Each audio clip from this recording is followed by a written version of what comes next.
पुस्तक का नाम संतति निर्माण की समग्र प्रक्रिया, ऑडियो 2। बच्चों के सामने पारिवारिक झगड़े और आपस के ईर्ष्या द्वेष की चर्चा वार्ता न करें। उनके सामने पक्षपात का व्यवहार भी करना ठीक नहीं। भाई बहन में बहन को कम और भाई को ज्यादा, बहन को बुरा भाई को अच्छा, यह व्यवहार भी गलत है। लड़के लड़की के पक्षपात बच्चों के सामने ही नहीं, पीछे भी करना अनुचित है।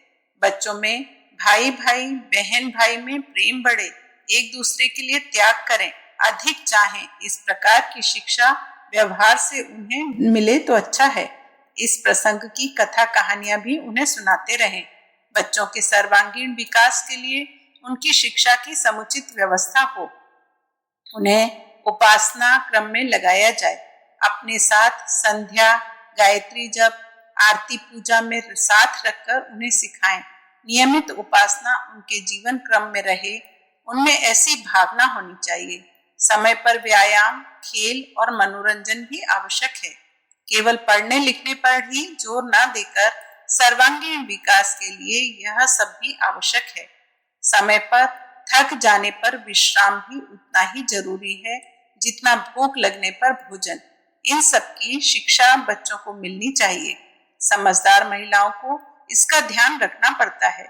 शिक्षा के क्षेत्र में केवल कोर्स की किताबें ना रटते रहें। उन्हें अच्छा बाल साहित्य जुटाकर देना चाहिए, जिससे मनोरंजन के साथ उनके सामान्य ज्ञान की वृद्धि भी होगी। बच्चों को विद्यालयीन प्रतियोगिता में भाग लेने के लिए प्रोत्साहित करते रहना चाहिए। बच्चों को शिष्टाचार, सहकारिता, उदारता, श्रमशीलता, समय की पाबंदी की शिक्षा व्यावहारिक रूप से देना चाहिए। इनके बिना उनका सर्वांगीण विकास संभव नहीं। बच्चों को अपने साथ रखकर लोक व्यवहार सिखाना चाहिए। छोटी छोटी जिम्मेदारियां उनके ऊपर डालने से तत्परता का विकास होगा। ईमानदारी से व्यवहार करना सीखें। इसके शिक्षण के लिए उन्हें छोटे छोटे काम, बाजार से सामान लाने, किसी को लेने देने पहुंचाने के लिए धनराशि सौंपना चाहिए। आपस में बांटने और उसका उपयोग करने के लिए त्योहारों, मेलों के अवसर पर इसका परीक्षण हो सकता है। बच्चों के बाहर खेलने, स्कूल जाते समय कुछ मित्र हो जाना स्वाभाविक है, किंतु वे मित्र कैसे हैं, इसकी जानकारी रखना आवश्यक है। उनकी मित्र मंडली पर नियंत्रण होना चाहिए। एक तो घर का वातावरण ही ऐसा मनोरंजक और आकर्षक रखें जिससे वे मित्रों में रुचि ना लें। फिर भी मित्र कुछ तो होंगे ही। उनके मित्र ऐसे हों जिनसे उनमें दुर्गुणों, दुराचारों का समावेश ना हो। होना तो यह चाहिए कि मित्रों से उनमें सहकारिता, सहयोग, उदारता के तत्वों की वृद्धि हो। इसकी सिद्धि के लिए उन्हें सत्संग के लाभ और कुसंगति की हानियों की कथाओं, संस्मरणों की जानकारी देते रहना चाहिए। किशोरावस्था के पश्चात युवावस्था में प्रवेश करने पर विवाह की आवश्यकता होती है। वे एक जीवन साथी चाहते हैं। विवाह की चर्चाएं शुरू होती हैं। विवाह की चर्चाएं भद्दे रूप में बच्चों के सामने नहीं करनी चाहिए। उनसे इस आधार पर व्यंग और छीटाकशी आदि सर्वथा त्याज्य माने। विवाह के आदर्श, आवश्यकता एवं मर्यादा संबंधी चर्चाएं इस तरह करें कि उन्हें सुनने समझने का अवसर मिले। शादी ब्याह के संबंध में उनसे सलाह तो लेना चाहिए, पर गंभीरता पूर्वक उनकी रुचि जानना चाहिए।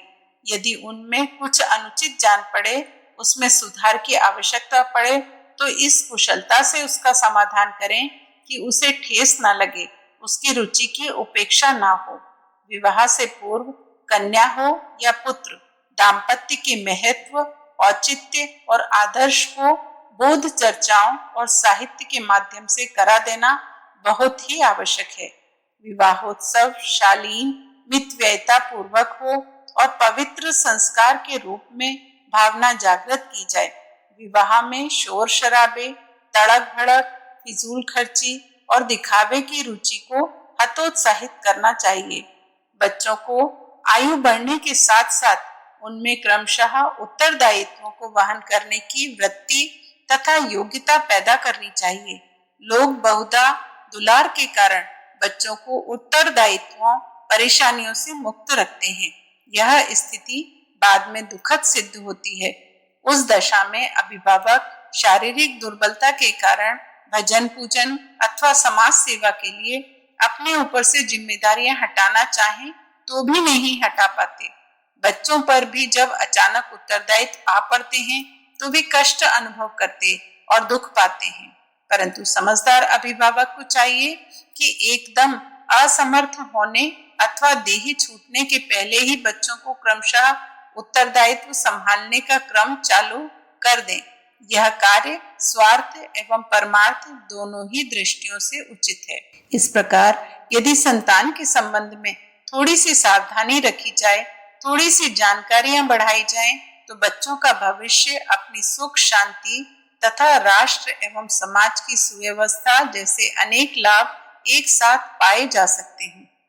अगला शीर्षक है बच्चों को नियमितता का शिक्षण दें। अनियमित जीवन क्रम एक प्रकार से आज का फैशन हो चला है।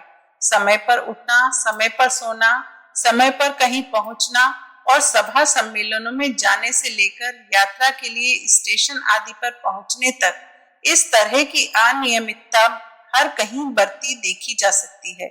अब तो लोग इस अनियमितता के इतने आदी और अभ्यस्त हो गए हैं कि कभी कहीं किसी स्थान पर किसी कार्यक्रम की सूचना मिली हो और उसका समय 2 बजे लिखा गया हो तो निश्चित समझ लिया जाए कि सभा 2 बजे के बाद ही आरंभ होगी और उसी हिसाब से लोग वहां पहुंचते हैं। इसके लिए हम मूल्य भी चुकाते हैं। जीवन में समय के महत्व को न समझने और अनियमित दिनचर्या रखने के कारण हमारे बहुत से काम तो अधूरे पड़े ही रह जाते हैं।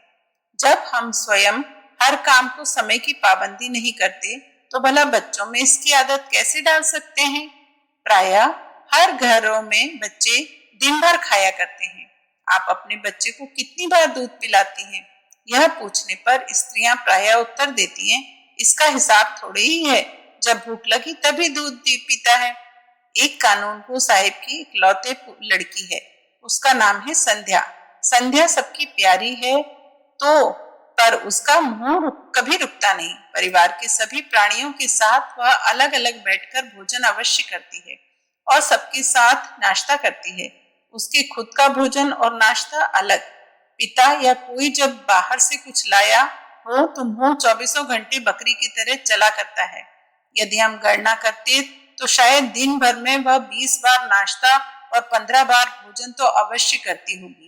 अब उसके बाहर जाने की हाल सुनिए। हर 1-2 दिन के बाद उसे लैट्रिन की आवश्यकता पड़ती है। सारा आंगन वह अपने मल मूत्र से सजाया करती है। उसे देखकर दर्शक सोचने लगता है कि क्या संध्या जब बड़ी होगी तो उसे पेट की शिकायत ना होगी? क्या यह चटोरे स्वभाव को छोड़ सकेगी? इस अनियमितता का प्रभाव उसके भावी जीवन पर क्या पड़ेगा? क्या उसके जीवन को नष्ट करने का दोष माता पिता को नहीं? संध्या जैसे लाखों लड़के लड़कियों की यही दशा रहती है। छोटे बच्चे के पारिवारिक जीवन का यदि पूरी तरह अध्ययन किया जाए तो उस पर ध्यान दिया जाए तो हमारे मन में बच्चे तथा उसकी माँ के प्रति करुणा का भाव उत्पन्न हुए बिना नहीं रह सकता। छोटे बच्चे को और तो कोई काम होता नहीं, वह या तो सोएगा या खाएगा या माँ के गले से चिपटा रहेगा। वैसे इन बातों के अतिरिक्त और किसी काम की आदत नहीं डाली जाती। वह बहुत कम अकेला लेटेगा या अकेला खेलेगा। वह जन्म के समय से ही मौसियों और बुओं से घिरा रहता है, जो उसे थोड़ी देर के लिए भी चारपाई या पालने पर आराम नहीं करने देती। माँ का अपना चाव भी ऐसा होता है। वह बच्चे को गोद में लिए बैठे रहती है और चारपाई पर तो अपने साथ सुलाती है। वह कभी उसे कमरे में अकेला नहीं छोड़ती। कोई न कोई व्यक्ति सदा उसे बातों में लगाए रहता है। बच्चे को शुरू में जो आदत डाली जाए वह उसी को ग्रहण कर लेता है। तरुणाई और बुढ़ापे की अनियमित आदतों का श्री गणेश इसी समय से होता है। जब मौसियों और बुआओं अपने अपने घर चली जाती हैं, तो माँ को घर के कामकाज में अधिक व्यस्त रहना पड़ता है। इसलिए वह बच्चे की ओर अधिक ध्यान नहीं दे सकती। सास, ननदों और बहनों के चले जाने के बाद माँ को बड़ी कठिनाई का सामना करना पड़ता है। वास्तव में जो बुरी आदतें बच्चों को शुरू के 1-2 महीने में पड़ जाती हैं, वही कष्टदायी होती हैं। अब वह आराम से चारपाई पर लेटता नहीं, अकेला हो तो रोने लगता है, हर घड़ी माँ की गोद में सवार रहता है। माँ 6 महीने तक इन बातों को सहर्ष सहन करती रहती है। इसके अतिरिक्त शुरू में चाव भी बहुत होता है, किंतु शीघ्र ही उसकी सहन शक्ति की सीमा आ जाती है।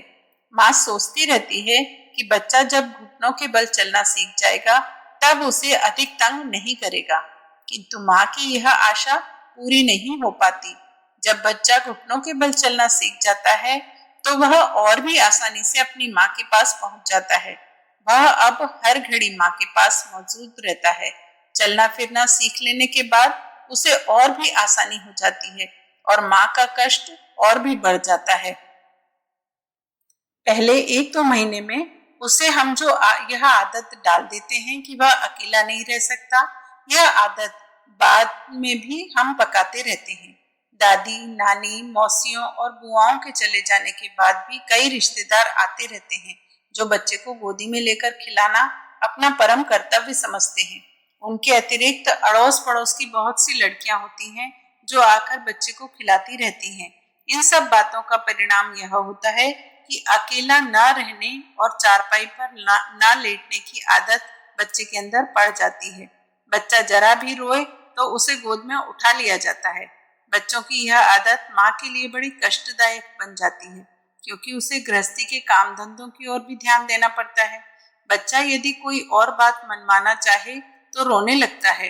रोना उसके लिए एक हथियार का काम देता है, जिसकी सहायता से वह अपनी मनमानी पूरी कर सकता है।